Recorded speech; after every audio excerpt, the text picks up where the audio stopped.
your what we done started. Look at what we done started. This the people party. Peace and love, party people, and the place to be is the BKMC, the MCEO, Talib Kweli. This is the world's best podcast, The People's Party, as usual. And as always, I have my beautiful and talented and thought-provoking and funny co-host, Jasmin Leigh, in the place to be. What's up, Jasmin? How you feeling? I'm feeling good. What up today? I know. The studio's really empty today, but, you know, it's all good. Well, we up early in the morning today. Yes. Early bird gets the worm. But I had to get up this morning and really spend some time making sure that I understood what I wanted to do with today's interview, because today's interview is different than what we usually do. Yeah. What we usually do is a career retrospective of someone who's been in the business for a long time.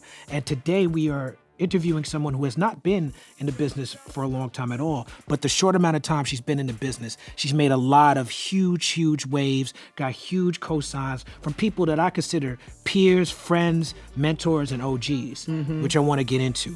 This is a novelist, a rapper, a songwriter. If you're looking for someone who cares deeply about lyrics, then you will find a new artist to love today.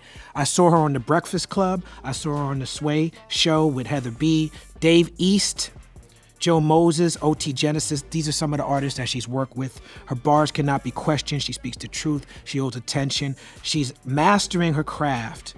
And like me, she has a book. She has 2 books, so she's not like me. She has more books than me. She is the boss lady doing boss things, representing the Bronx, representing New Jersey, living in Los Angeles. Ladies and gentlemen, Lady London is joining the People's Party today. Thank How you doing? Oh, I got more claps. You got more than Jasmin. Damn! We take Jasmin for granted around here. Whoa! I'm gonna need y'all to do better embarrassing me in front of our guests. But before you even start, I just want to shout out, I love that there's so many rappers, especially women that rap, that have degrees on degrees, and shows you that you can do both. For sure, and you must do both. We got to do what we have to do so that we can do what we want. That's right.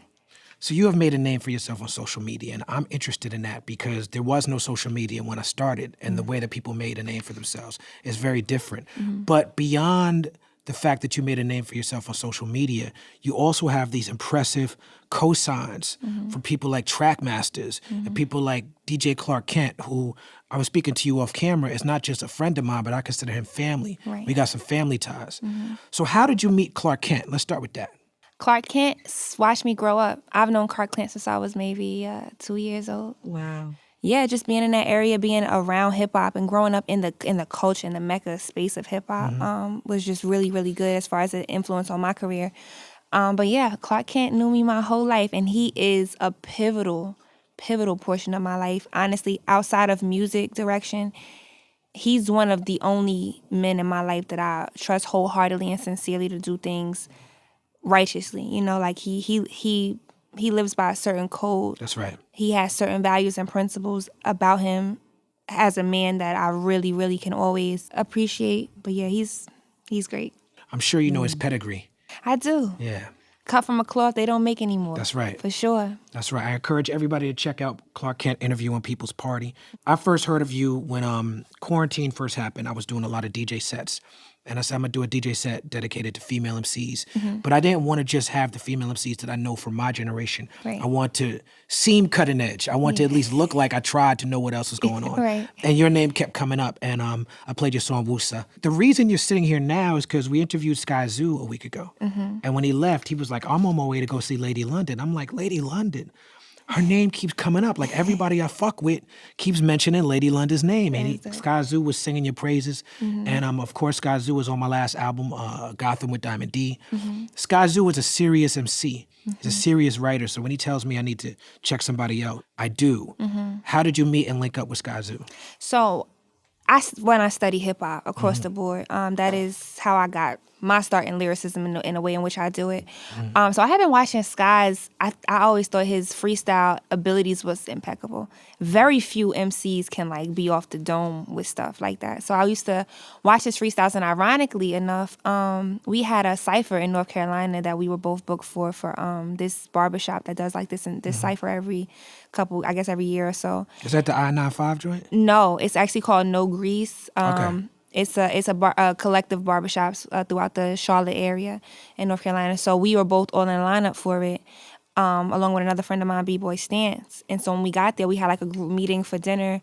And it's funny because everybody was kind of like sitting on one side of the table.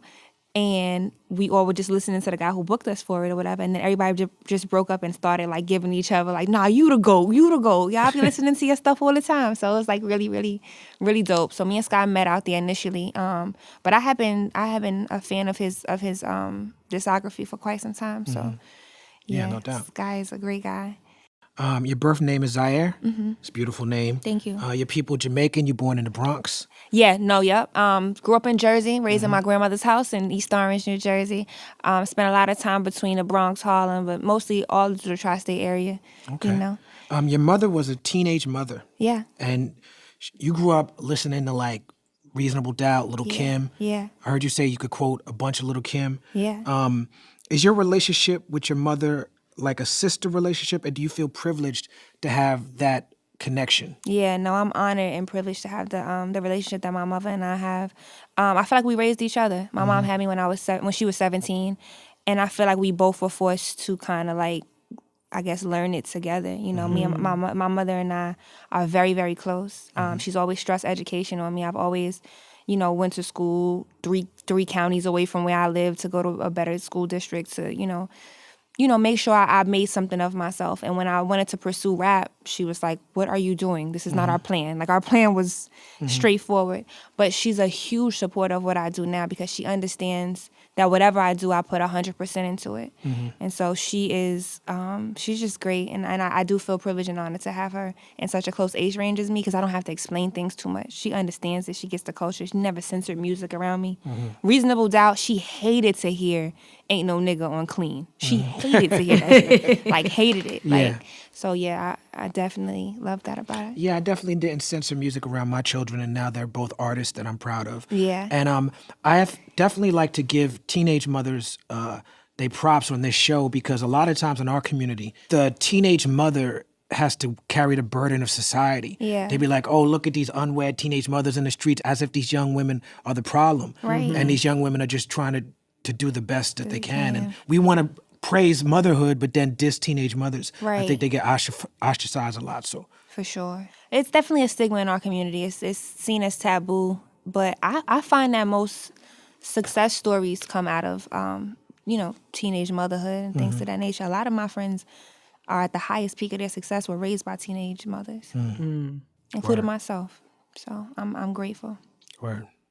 Yeah, that might be because if you are a teenage mother, you shouldn't have to, but you feel like sometimes you have so much more to prove. So you really want to put that extra oomph into your child. Right. You're named after Lauren London, and I can see the resemblance, especially in career approach and like being on the boss wave. Can we talk about Lauren's impact on the culture and her composure in dealing with Nipsey's death? Rest in peace. Yeah, definitely. So, my name came from, Boss Lady on one side of things, but definitely the London portion is from Lauren London.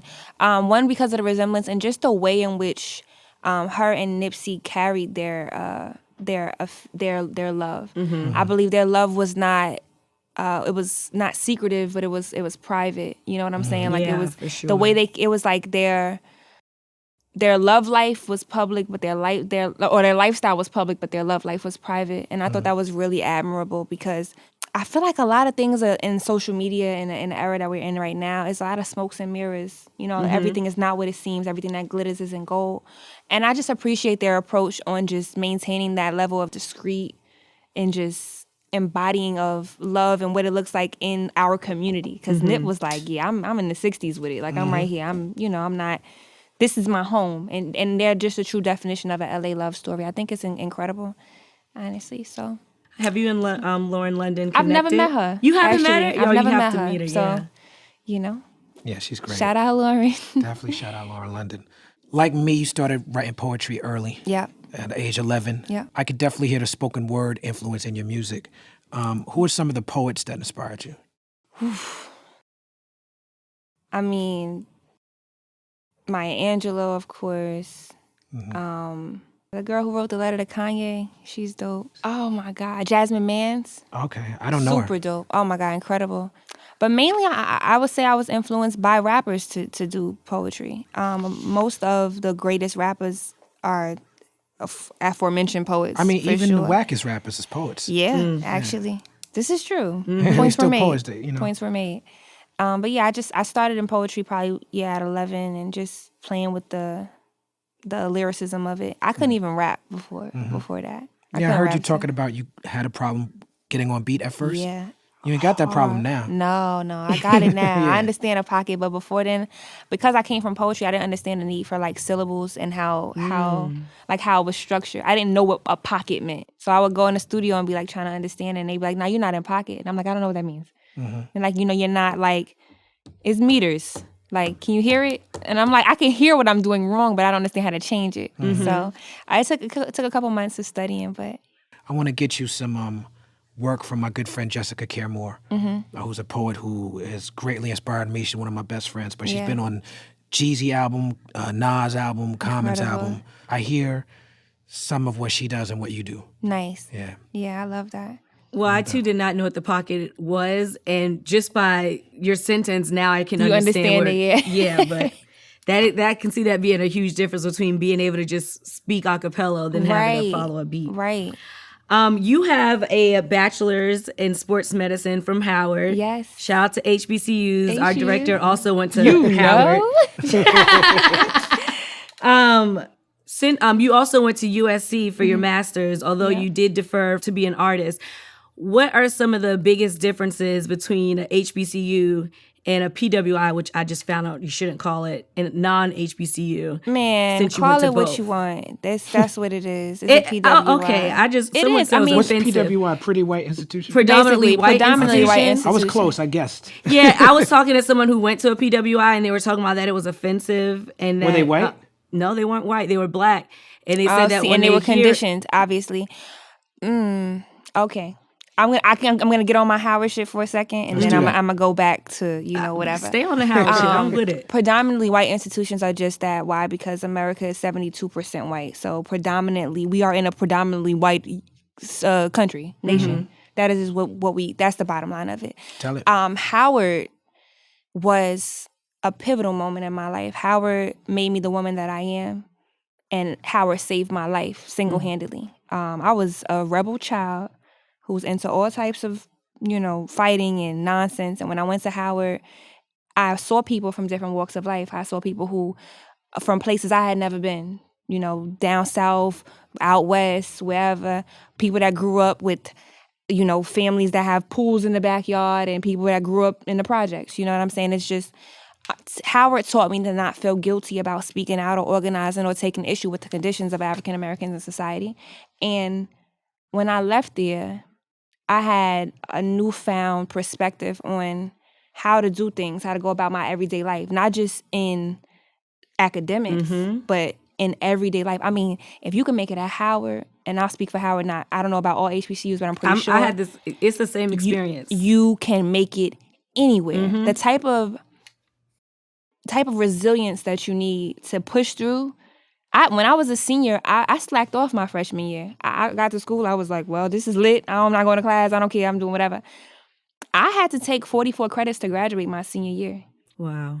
The whole year. I called my mom. I said, I got 44 credits left. I don't know if I can do it this year. She said, I paid for 4 years. I don't know what you're going to do. Ooh. That was her exact thing. I don't know what you're going to do. All I know is in May, don't call me if you're not crossing the stage. I took 23 credits my fall semester and 21 my spring semester, and I worked 2 jobs and interned in the hospital. Wow. That's what you got to do.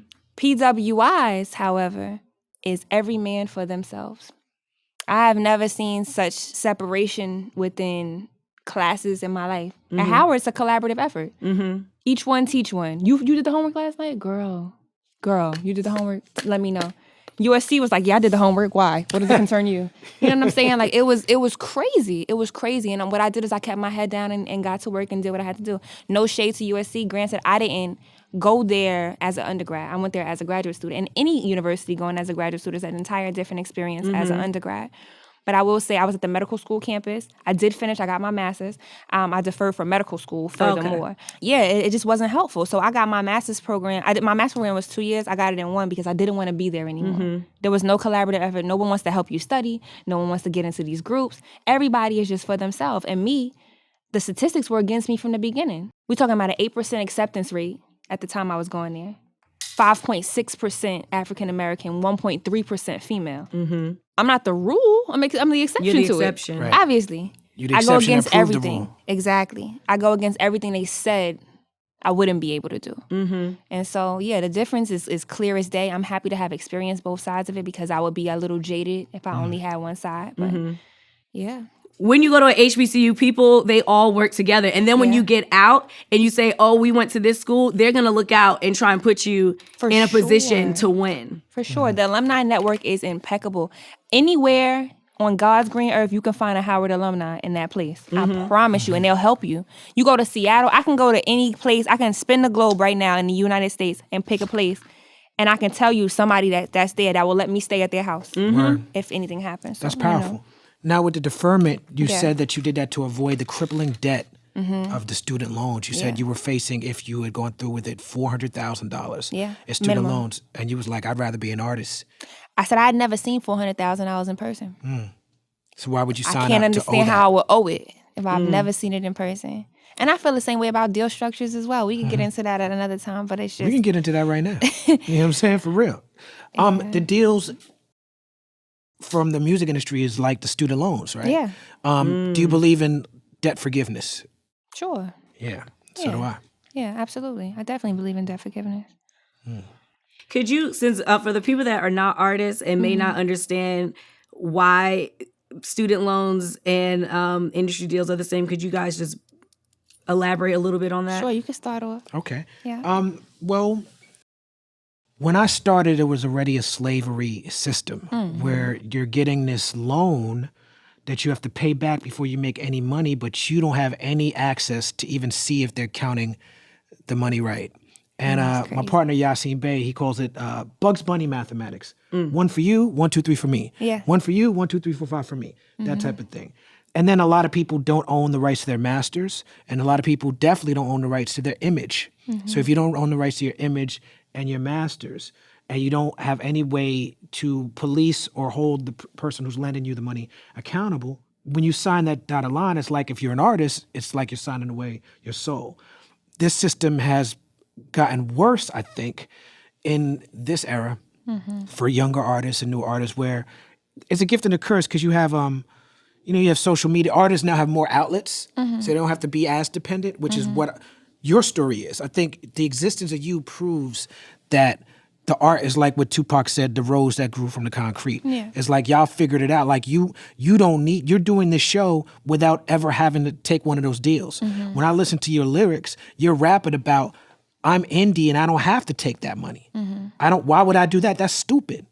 So I look at the, college thing the same way. It's like, I heard you on Sway's show and you broke down this thing about how why would you put yourself in that amount of debt? And Heather B, who I got so much respect for, Heather B. I love her That's the so OG. much. She was like, yo, that's so dope. And it was dope for me because I'm like, for people who are my age or older, to see young people be like, I'm not going to go to college. And us be like, yay, that's a good choice. That's new. I mean, I have a daughter who's a couple of years younger than you. And she went to college for a second and dropped out to do her music. And I was taught by my parents, you should never drop out of college. But everything in my life experience told me that she was doing the right thing. And these are dangerous, uncharted waters for us to be in, right? Absolutely. Because it's scary when you have a child and your charge in life is to protect this child. But I look at my life and I'm like, I did what I had to do. So why would I expect my child to be any different? In my opinion, in the simplest form, labels are nothing more than banks and armies, right? That's it.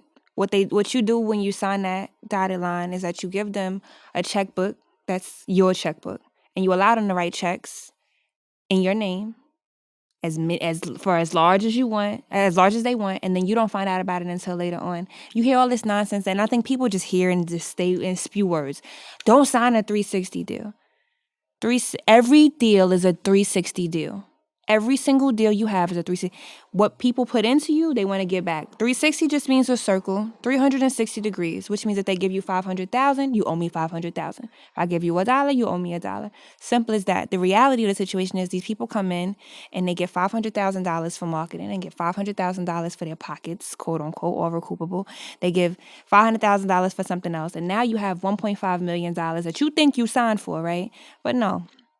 You done bought a chain, you got your girl something, you got a baby mother something else, you got somebody else something else. And at the end of the day, you didn't sell enough records to make that money back. You didn't do enough touring, you don't sell enough merch, you don't have enough percentages across any marketing stream that you do. And so now you find yourself 4 years into your deal. Now you owe $4 million, $5 million. And the shackle is on your feet. Mm-hmm. That's it. It's over for you. When in reality, what you could have done is probably go an independent label route. Get a budget behind something that you're doing, make the money back, give them the money back. I think of it, if you ever been in the street, I talk on the street level for guys who's on, or girls who's on here that been in the street, because I can talk from all levels, right? Mm-hmm. Is when you get work fronted, you pay back. You don't spend your re-up money. That's not what you do. You get some work. How much is it that I owe you? Oh, okay. This costs $1,500. I'm going to flip this for $3,000. I'm giving you your $1,500, so we break even. Mm-hmm. So the next time I invest, it's my own money. Mm-hmm. Right. Gambling, you play off the house money. That's what you do. If you bet $100 and you win $300 off your $100, put your initial $100 back in your pocket and you play off the house money. That is how you continue. You never go in the rears. Mm-hmm. And if people continue to think like that, they'll be able to climb this hierarchy. And that's how people like Jay-Z, Master P, Talib. I had to learn that, though. I didn't come in I understand. Like I know, but look where you are in your career 25 years, 20 years later. And if I didn't go independent, I would be fucked up. Right. I get it. But even having that clear mindset and discernment to take a step back and go, okay, well, what else can I do now? Mm-hmm. What's the next thing to do? Because music is not forever. And the music that I love growing up on, you had about 5 minutes of an attention span. You could listen to maybe a 3.5 minute song. Now it's 8 seconds attention span. They're done. That's it. They have the IQ of a tomato. Nobody's listening. Nobody's here. Right. Nobody's here for a long time. Nobody wants to hear what you have to say. And so for me, an artist like me, I want to teeter-totter on that line. I'm somewhere between Rhapsody and City Girls. I'm trying to be somewhere in between that. Why? Because I want to be relatable enough to be digested and political enough to be respected. You know, so I'm playing in that small zone, and everything's gonna be fine. But I have to keep my head on right and understand that everything that glitters is not gold, and all good things aren't God things. Most importantly, word up. That's funny because I have a friend of mine who only listens to music like City Girls. And I was like, yo, you don't play no Rhapsody? Like, you not gonna play not one Rhapsody song? And then we got in this whole discussion. I'm like, yo, I play a lot of City Girls. I listen to a lot of City Girls. A lot of Cardi B, shit like that. Love it. But I personally need the balance. I have, And it's refreshing that you have that balance or striving for it. And it's also refreshing that you have that free, independent mind state. You know, because like I said, when I started, I got to speak to this because there's a lot of people like me who are just like, I'm just here for the art. I don't care about money. I don't care about business. I'm a hip hop purist, right? Sure you do. And I think that the way I was, I had to do that to get to where I am artistically, to whereas the hustlers like Jay-Z will look at me with respect. But once they do that, you don't elevate to the level of great MC, right? In my opinion, by just being a great artist. Yeah. There's a lot of great MCs that I think give me a run for my money when it comes to lyrically. A lot of MCs I can name that I'm like, lyrically, I don't know if I can fuck with that nigga. Yeah. But I know I'm a better MC than him because I know how to produce. I know how to get my music out there. I'm not just resting on my laurels as an artist. Yeah. Being an MC is a master of ceremony. If you can't go out and be at the ceremony, you're not really one of the greatest MCs. And beyond MCing, beyond lyricism, and even beyond artistry, is branding, right? People fall in love with who you are as a person first before they consume anything else. If they like you, they will buy anything that you sell.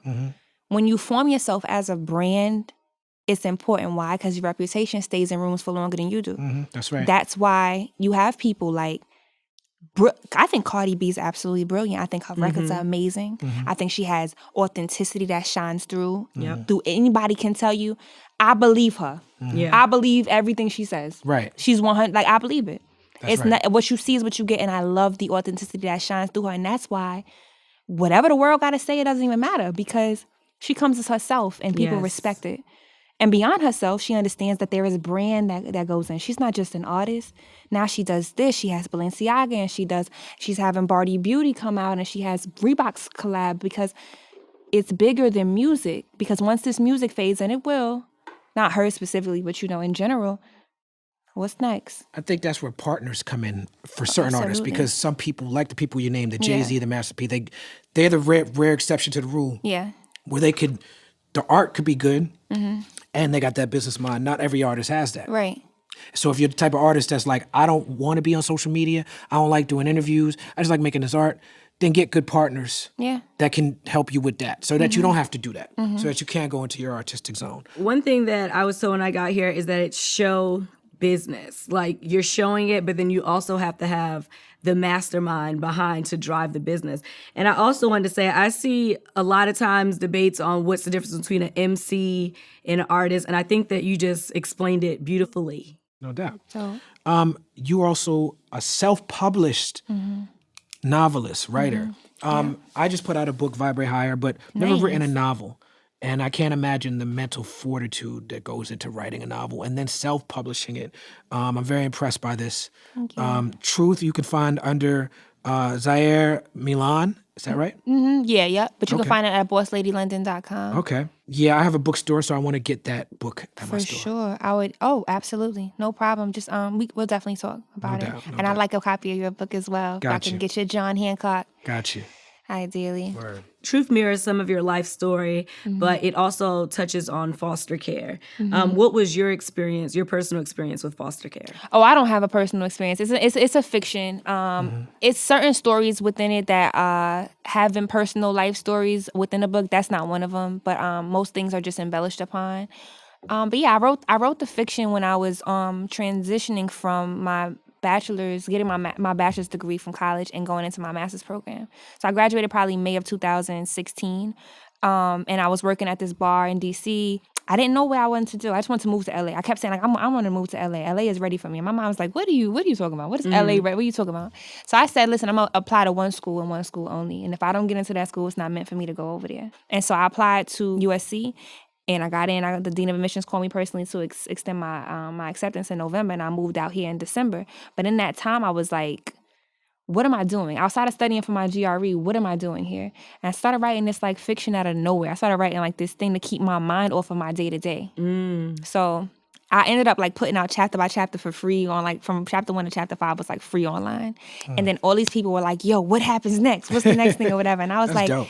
The hustler in me, of course, the Jamaican in me, I guess, was like, nah, I'm going to sell this. Like, I'm not telling y'all what's next. I done got y'all all hyped and built up. Now I got to sell it. So I started selling them on Kindle, initially on Amazon. It's like for like $7.99. Then everybody was like, when are you going to go into production for it? And I had no idea the steps of, whatever.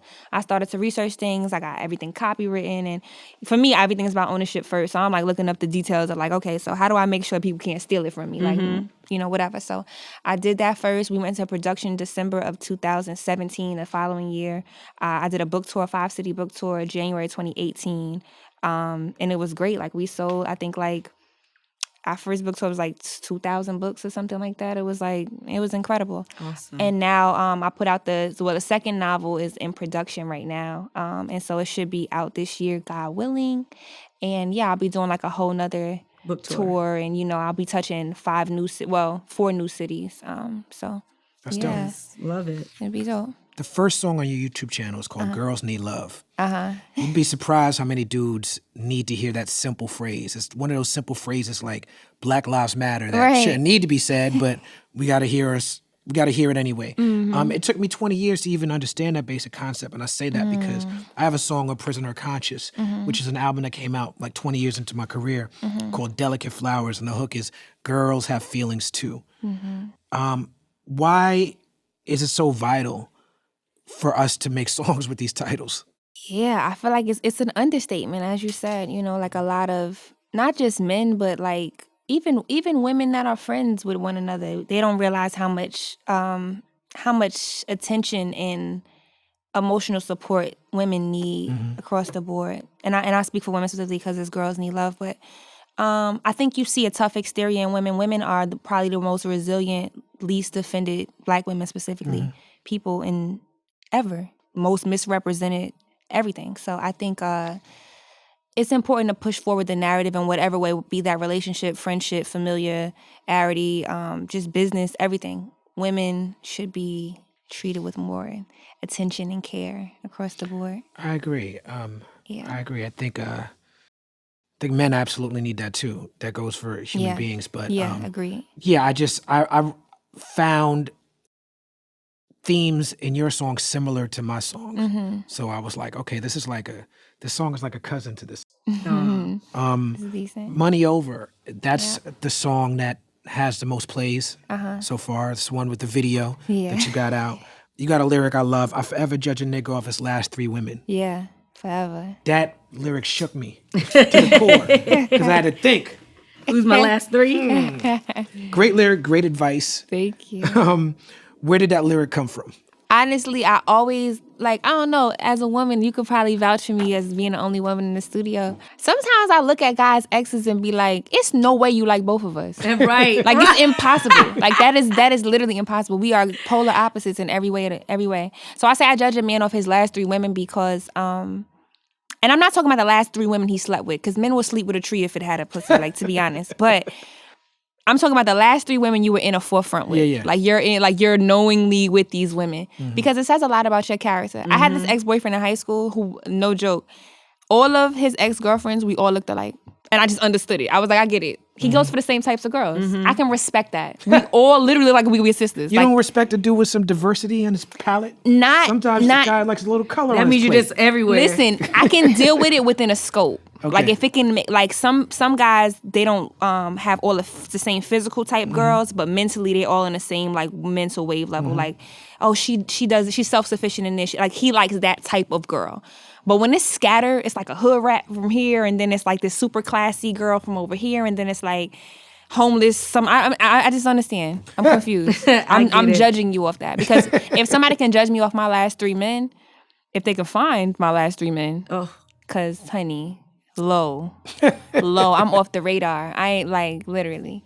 Carmen Sandiego cannot find me. Okay, I'm off the radar.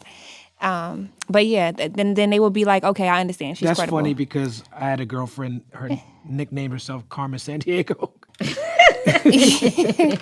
The song Lie is a great song. Thank you. It explores relationships. And I related to the argument that you had played out in the song because I've been in a toxic relationship where I was being dishonest and my partner was being toxic.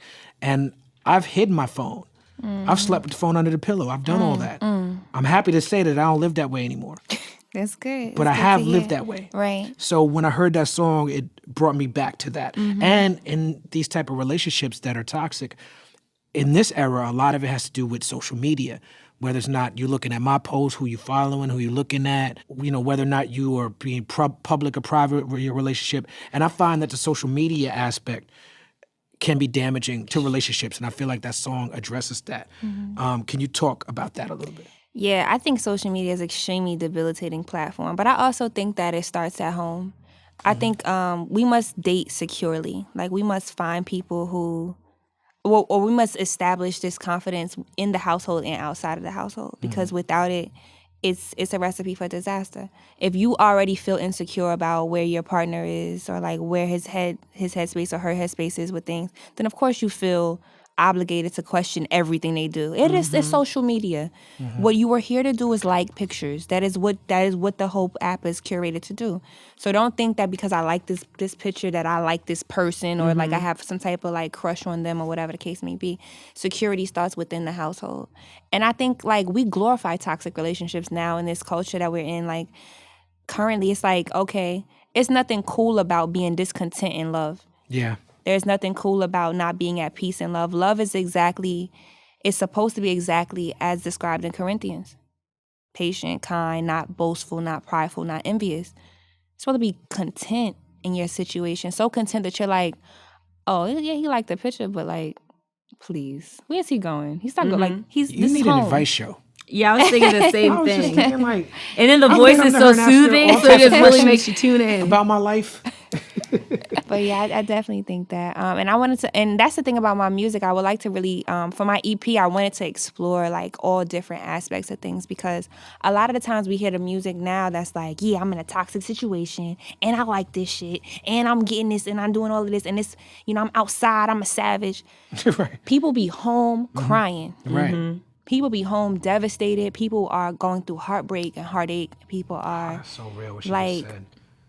people want to call that guy again. They want to call him back. Not everybody is ignoring this guy. This guy's getting answers. Believe that. Like it's a lot of cap that's going on in music, and I kind of want to address like it's times where I don't know how I make it up in the morning, and make it out of bed in the morning. Let's talk about that. What happened to the music that we was actually discussing? Like, yo, to be honest, I don't know how my day gonna go today. Like I woke up today and I don't know how I'm gonna get through it, but I'm trying to. So, just trying to get through all relatable points of like real life, not what's sugar-coated, not what you see on the blogs, but real core life. Whew. I definitely would watch that Vice show. Vice show. Because, I mean, it's so, I mean, I think music like that is great because when you are going through those hard times that you can't get up, you can pop that in. Yeah. And then now you have the energy to get up and do what you needed to do. Exactly. You dropped your first video in college and it went viral. You made a name for yourself on social media with very little music, but you managed to get all OG cosigns, as Talib mentioned earlier. You have a handful of tracks on Spotify, but you have 616,000 fans on your Instagram. Could you tell us what the recipe for that is? And do you feel that the table is set and that there's any extra pressure being put on you? Oh yeah, for sure. I definitely feel a lot of pressure, but pressure will make a diamond or bust a pipe. So you got to figure out which one you're gonna be.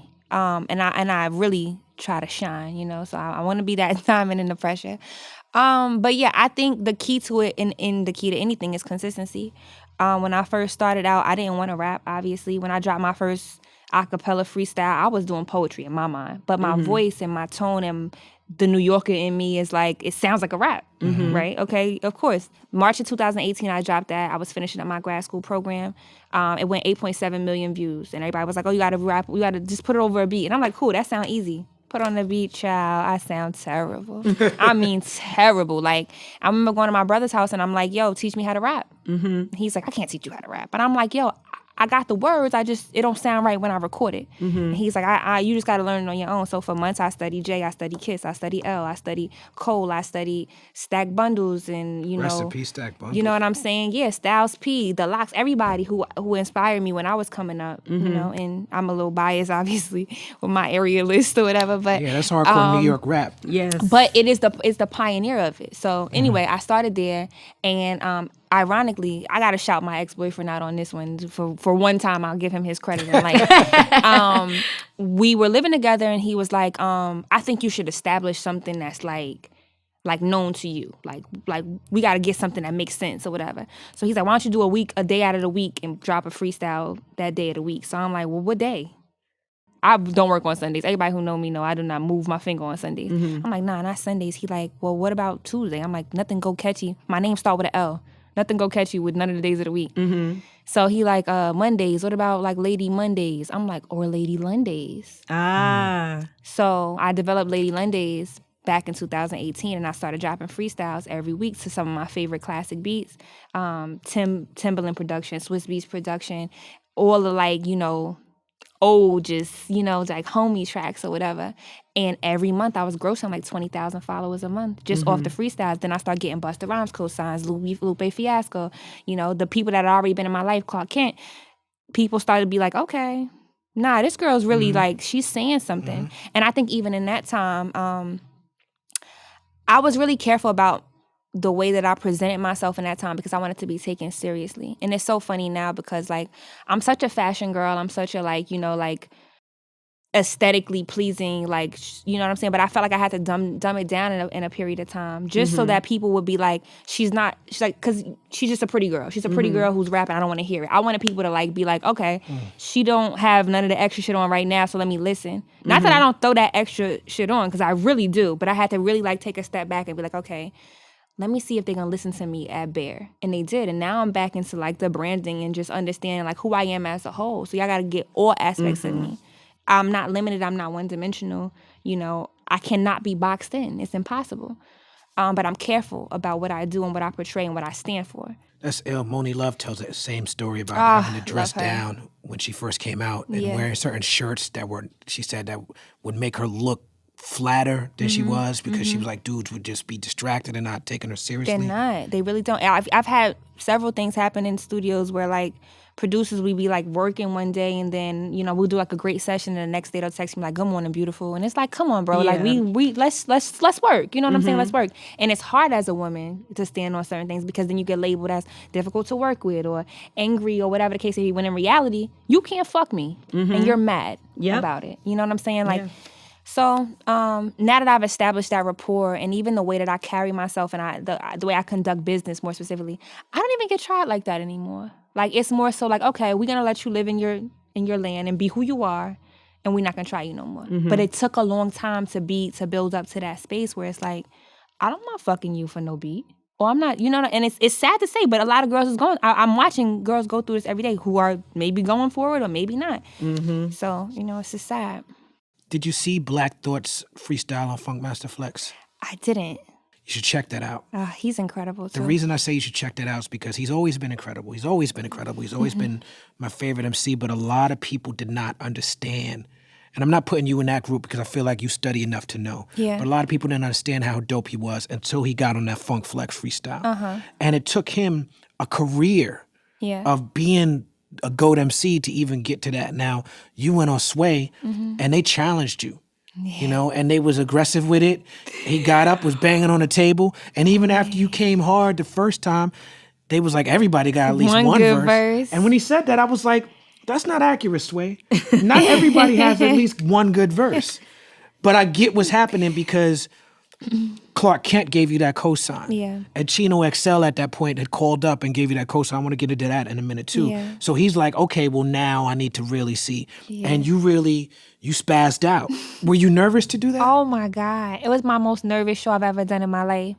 I don't like go to interviews or podcasts like that because I don't like most people's dialogue. So I usually don't. I don't like poor journalism. Well, welcome to the People's Party. I'm glad you're here. Yeah, I know. I'm blessed to be here. Thank y'all.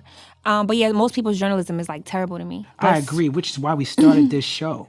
That's why we started the show, because hip-hop journalism is terrible. It's terrible. Yeah. It is terrible. But I've been to some good ones. I've been to some ones that I'm like, yeah, this is crazy. But to circle back on Sway was my most nervous. I had been on radio shows. I had freestyle before. I had done all of this stuff. Sway, I walked in. Before I even walked in, we was in the city. I had my seat back in my mom's car. I said, I'm not going in there. My mom was like, what you mean? We up early. It's 8 o'clock in the morning. Stop playing. Whatever. I said, no, I'm not going in there. I said, put on Yolanda Adams, please. I'm like, please put on it. So she had the gospel blasting. I got in the building. My stomach was in my shoes. And that's why I say I love Heather B. Because as soon as I walked in, she was like, come here. She was like, give the devil back his emotions. And she held both my hands and she prayed with me. Like we literally sat there and prayed. And the moment she said amen, everything lifted. Like I didn't feel nervous anymore at all. We sat down, we had good dialogue. I ended up being, I think, the longest interview in history of a person that wasn't an already established artist. Absolutely. In the history because of that was universe. an over an hour interview. I watched it and I was thinking, Sway don't sit down with nobody for no hour that he don't respect like that. Yeah. But yeah, I was extremely nervous. And when I got in there, you can't pick your beat that Sway. He just gonna throw you in the shit. Like, whatever you gonna get, you gonna get. I was happy to hear the first one. I'm like, cool, I escaped. This is, whatever. He like, let's go, keep going. I'm not gonna punk out. Right? So I'm going. And if you see towards the end, I start to stutter because I'm really off the dome. Like, I'm like, I'm like trying to catch the pocket. I'm trying to like say certain things. You played that off good though, because you was like, y'all got enough. Yeah, y'all good. Y'all good. Y'all good, y'all got it. Meanwhile, I'm good. Right, I'd had enough. Yeah, nah, but it was incredible. The experience was just, oh my God. And Sway, knowing my uncle for so long, it's like, he's like an uncle to me as well. So yeah, let's talk about that for a second, because Chino XL, first of all, is one of the best MCs I've ever heard in my life. Yeah, he's incredible. I mean, us MCs look at Chino like, what the fuck is nigga doing? What's going on with bro? I toured with Chino, with the Rebel Arms crew. Shout out to Immortal Technique. Chino held me down. Yeah. Chino gave me some real good conversation. Chino's a real stand-up dude. And so I already knew that Sway was fucking with you. I knew that Clark Kent was fucking with you. Rob Markman called up. Yes. That's the homie. That's a great artist. That man is a great industry person. Yeah. He's a fan of you. And then Chino's your uncle? Yeah. Like, what's going on? What, I don't understand this perfect vortex conversion of like all, like how, what's going on? Tell me about being, a story you told on Sway, being in Chino's arms while he was recording I Told You So album. Yeah, he was holding me in my grandmother's basement during that time, and he would create down there a lot. He had built out his own like studio for him in there, and I mean, everybody who's anybody has been in my grandmother's house. I mean, you still in the basement, you see like people's signatures. It's like people's signatures is down there from Naughty by Nature to, you know what I'm saying, Tupac. Everybody's thing is in my grandmother's house still. So it's like it was just nice coming up under him and seeing his lyricism. And I used to come to California in the summer times when he was out here and spend the whole summer with him and my cousin China and, you know, just all of us. And it was, I don't know, he's a genius, as you know. He's a member of Mensa. His IQ is out of this world. And I've been meaning to test myself for that. I'm not sure if I'm all the way up there, but I'm pretty sure. You know, I might I'm be friends somewhere. with Vic Mensa. Close enough, right? Close enough. He's absolutely brilliant. His vocabulary is on a different level. His cadence, his breath control. He's honestly just impeccable. And it was a pleasure to like learn under him. And I'm kind of upset that I was always a student, obviously, but I didn't really care for the craft as much when I was a kid, and I kind of regret not being more present in the space that I was. You got so much time. You know, You got so much time. I mean, you really dope, but you are just getting started. Thank you. On that show, you talked about studying other female rappers. Yeah. You talked about how you studied the male rappers because you didn't want to be pigeonholed as a female rapper. But got to shout out Foxy Brown, my Brooklyn sister. And I got to shout out Jean Grae, because you mentioned Jean Grae. Yes. And I don't know if you know my relationship with Jean Grae. But Jean Grae is a top 5 MC for me. She's one of my favorite MCs. For a long time, me and her spent a lot of time together. We came up in the game together. Like I was 13, 14 years old running the streets with Jean Grae. And when I started my label Blacksmith, the first project we put out that wasn't mine was Ninth Wonder and Jean Grae's album, Genius.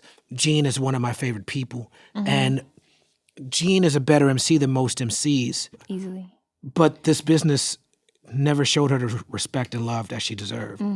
And so when I hear somebody like you, well, I'm like, yo, I'm being blown away by the things I'm hearing from you. And you say Jean Grae, that's how I know you're really studying. Yeah. Because that's like Super Saiyan level. Yeah. That's next level what Jean is doing. I wish that more people knew. It's funny because after that interview, everybody was hitting me like, well, send me like a Jean Grae song. Like, what Jean Grae song? And I'm like, Jean Grae is a movement. She is like the next level. Like I don't know. I hope that I don't get shorted the flowers that is deserved by so many people. You know, and that's why I push the agenda so forward of like, I am not a female rapper. I'm not I am a female rapper. That was Jean's thing too. I'm Jean not, was very. She hated the term. Well, I say hated like she's not here no more, but because I don't hear her rapping as much anymore. But she hates the term femc. And she was always, that was her whole thing. Like even with Rock the Bell, she thought that it didn't have enough female artists. She called it Cock the Bells. Like that was her. She was always like clever. Always pushing that early though. Yeah. When people were still like, oh, it's female MCs and all the female MCs get together, and she was like, it's MCs. It's just MCs. And the crazy thing is the narrative behind like being a female rapper is just so jaded now. And for some reason, they've made it like this weird term that seems like almost subsequent to, you know what I mean? Like there's rappers and then there's female rappers. Like Pardon Self, like everybody's rappers here. You know what I'm saying? And one thing that's an old school New York 5% term you just hit me with. Pardon Self? Yeah. Yeah, for sure. That's real New York right there. I was like, what did she just say? Pardon Self? No, it's just very strange to me. And I often don't think that it has to do with, like, I don't like that most people that if you have to be categorized as a really, really great female rapper or really, really good rapper, you have to be like a guy. You have to be like, like not feminine. I think that's very strange, and it should be another door open for people that represent from every, like everybody doesn't have an exact look. Everybody doesn't have an exact aesthetic about them or whatever the case may be. I just think that it's too much pressure put on women that is not put on men. It's too much pressure. Nobody asks men in interviews, so what you think about, like, that guy artist? And it's right. like, That sounds insane. that sounds crazy. It sounds insane, yeah. That sounds crazy. Yeah, Nobody would ever ask that. Nobody. But when you get, as a female, as soon as you sit down in an interview, well, who's your favorite female rapper? Who's somebody you would work with? Like, okay, this is an ambush. I understand. I get it. But you know me, media trained out. Don't worry about me. I'm okay. Right. As far as that. But I always look at women in interviews and I go, damn, they cornered you in. Yeah. They cornered you in. I wish that I could be on your team to tell you don't answer it like that. Because immediately you're painted as this. If you like her, you must not like her. And that's not the case. And then they pit you against each other to create controversy because they think that your music does not sell enough on its own without the controversy being in there. When in reality, what we should be doing is pioneering the first female hip-hop tour. Yeah. Unity amongst diversity. That's in Corinthians. If the ear should say that because I'm not an eye, I'm not a part of the body, then where would the body be? Yes, indeed. So definitely shout out to Jean Grae, who I need on this show, and Chino, who's going to be mad that I had you on the show before I had him on the show. he's undetected. He's hard to find in California. So Now, I used to freestyle battle in the street, oof. and but what battle rap has become is a whole different beast than when I used to do it. And whereas I shout out to Smack and everybody and all the leagues and all the various, I can't keep up with it. When I watch it, I'm intrigued by it, and I think it's brilliant. I think it's high level art, but I can't keep up with like who the next nice battle rap nigga is. I know Arsenal because a lot of respect. You did a song with him. Do you follow that battle rap scene? I don't, unfortunately. I used to as a kid. I used to get a thrill out of it as a child, Smack DVDs and things of that nature. And of course, I have my fan favorites from Lux to The Mook. classics. Yeah, Lux, Mook, Sue, Arsenal, Goods, Shout Goods. Yeah, Shout Goods. Yeah. Very entertaining performer, that Goods. for sure. And a few of the new ones, I don't follow it, but like Tay Rock and a couple new guys I would say I like. But yeah, I don't watch it. I don't watch it as much. But I like to see what they do on the song side of things whenever they do go to that side. So You killed the BET Awards 2020 cypher. Yes, you did. With your Black Lives Matter freestyle, and it harkened back to your spoken word days. Moment of peace. Let's toast to opposing police. yeah. It's a great opener. Would you mind reciting it for us and letting us and breaking down how you got the opportunity? Moment of peace. Let's toast to opposing police. Take over the streets. Violence. Get over the peace. Dare I say it, if fear lasts longer than respect, I'll take it. This textile sacred, black skin left out vacant. We left out naked, made it through some stressed out phases that's yet outdated. Slavery, segregation, a massive incarceration. But being passive hasn't lasted, surpassing the loss of patience. I'm saying, I got a brother, a couple nephews. They think of us as specimens, though. A couple test tubes. Never could I respect dudes who stand with us in secret. We not for your convenience, a culture by which you leeching. No, nah, respecting us, please. I feel what I've yet to conceive. You better believe my future son better could breathe. I'm on some boy that had him a toy gun. Hashtag girl dad. Imagine being a boy mom. I take issue with it and grab a tissue as you wiping out our history with guns, snipers, and pistols. Oh Lord, ancestry, honestly think you owe us one. $100 to tell us just where you stole us from. I'm going home. Yeah. Word. So that was Beautiful. Thank you. Absolutely. Well done. So that is a derivative of this record that I have with B-Boy Stance. I don't know if you're familiar with him. He's an artist out of Philly. Super dope. I mean, incredible. But we have a record that we made in the midst of the George Floyd controversy that was going on and the murder of him. The protests were happening out in the streets, and I was like, I can't think of a better time to, do this record. So we both have the record, and he starts his verse all very similar to Moment of Peace. No moment of silence, let's toast to opposing violence. And so I start mine with moment of peace, let's toast to opposing police. Like, fuck, I'm the Martin Luther to his Malcolm X, obviously. You know what I'm saying? Or I'm the Malcolm X to his Martin Luther, I should say. But yeah, and so the opportunity came, Rob Markman gave me a call. I was on a sabbatical in Arizona. I take these monthly detours away from the world, off the grid. And Rob Markman called me as soon as I was about to turn my phone off for the weekend. And he was like, hey, like, real quick, lady, you got a minute? And I'm like, yeah. He's like, I got an opportunity for you. BT and Genius are collaborating for this hip hop awards this year, and we want to, put you on the forefront of it. I'm like, okay, cool. What needs to be done? And me, I strive for excellence in all that I do. So anything that I do, whether that's features, collaborations, campaigns, I always send more than one option to go forward with. So I sent this piece, and I sent another piece called Black Girl Magic. And Genius picked this piece, which is funny because me and Clark Kent sat on the phone for maybe an hour, and I was like, what you want? And he was like, for sure, Black Girl Magic, for sure. And they ended up picking the other one, which was cool because what ended up happening is I used Black Girl Magic as Black History Month. Probably, I want to say it was the following month after that. And that went viral too. So it became like a whole, situation. So yeah, it was dope. You've obviously put a lot of work into your craft. I posted a meme from Mickey Fax, great MC. Yes, incredible. Yeah, he's really dope. Bronx and it was a legend. meme of a dude like stepping over some stairs, right? From Yeah. the bottom stair to the top. And the stairs all was labeled. And the stairs said, the first step said, making a great song. Second step was meeting famous people. Third step was sliding in their DMs. It was showing you how people skip Yeah. the first step. I thought it was clever and it's cute. Yeah. And I thought that real artists would appreciate it. But I posted it and I got a lot of hit dogs hollering. A lot of people in the comments was upset. Kweli, you made it. Why are you shitting on new artists? How are we supposed to make it if we can't get in your DMs? And I'm like, y'all don't get the point of the meme is to not skip the first step. Right. The point of the meme is not try to promote your art. Is don't do it until you hit that first step first. You definitely didn't skip that first step. You definitely got your music together. Why do you think so many newer artists want to clout chase and get to that famous part without making sure that their craft is being respected by the Clark Kents and other people of the world? Because it comes down to what you care about the most. I think most people, and it's sad to say, they want the clout more than they want the fame more than they want the money. They want the fame more than they want the ownership. They want the fame more than they want legacy. And I think that's very alarming. Most young artists, they see glitter. They like shiny things. They like shiny and new. They don't care that when they're 85 years old and can't live off residuals because they've never had publishing, masters, anything to their name, nothing. Never had the opportunity to buy them back after they got them taken away, nothing. They don't care about any of that.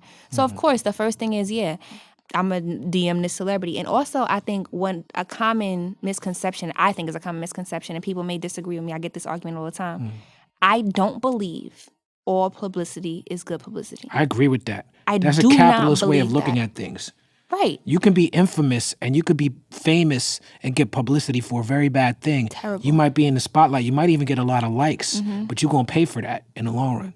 Most people now, they don't care. As long as eyes are on them, they don't care what the eyes are seeing most of the time. And that's why most of the artists coming out now, they're trolls. They were originally trolls that ended up in a spotlight for long enough to be recognized, and somebody paid them for their tomfoolery and for their buffoonery, that they will leave. Yeah. They will leave the world having that indelible mark on us. Yeah. Is, okay, when you leave, you were that clown Yeah. who did this, that, and the third. Not, you don't leave and be like, yo, I'm talking about you 30 years from now. Nobody talks about clowns 30 years later. No one. So, yeah, I don't know. People just do what they do. Well, I appreciate your positivity. I appreciate your knowledge. I appreciate your spirituality. You referenced scripture several times, but you didn't do it in like a Bible-thumping dogmatic way. You did it in a very practical way to add it on to the conversation. And what's next? What you got coming up next? I'm recording my EP now. I keep changing it. It's only like 7 songs, but obviously I have way more than 7 songs, but it's just not perfect to me yet. And I know perfection is a moving target. So I try not to aim too much for it. But it's supposedly it should come out by like end of August, I hope. And I have 2 singles on the way. One is coming out on my birthday, June 25th. Shout out all the cancers. Woo!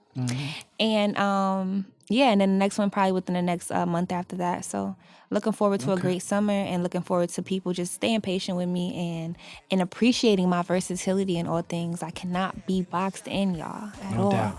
She cannot be boxed in. At all. No boxes, no squares in my circle. Like my homeboy Nico is eloquently said, no squares in my circle, I'm not a waffle. Give it up Wow, that was to good. Lady London. That was good. Thank you guys so much. Thank you.